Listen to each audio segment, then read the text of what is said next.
Si Gutesa siguro alam. Pakinggan po natin ang sagutan nila Yusek Claire Castro at Professional Malo Tikwa. Wala naman ito, tara na, let's go.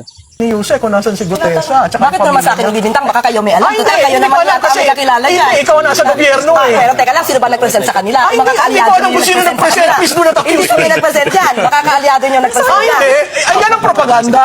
Pero mo ang assertion mo, ako kasama. Ay, ba't mo hinahanap sa akin? Baka alam mo. Alam mo, pag ikaw ang estado, never mind. Well, let's I respect this show. I do not want to go to the gutter. So don't start kasi. let's ask You're about- putting something to me. But you are representing government. But still, bakit ko malalaman? Hindi ako nag-present dyan. Bakit mo sa akin ipapakita? You can always say it in a very nice way without You don't have to insulting people. start. Oh, You don't have to excuse start. me.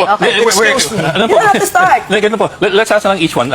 Do we have any information from either end? Any information from either end of where he is in the... No, I don't know. There was someone who told me that he is in the custody of government, agencies of government, including the family.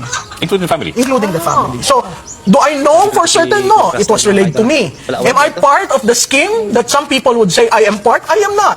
I am just an ordinary citizen who loves this country and would like to comment on certain things. Tinusin natin yan sa Marines eh. At sinabi nila na wala sa kustodiya nila, walang nakakaalam.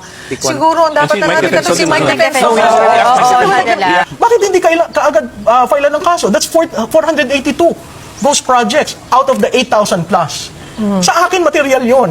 Kasi at least nakita ng taong bayan, o yung ghost project na filean. Na may umusad. May Oo. umusad.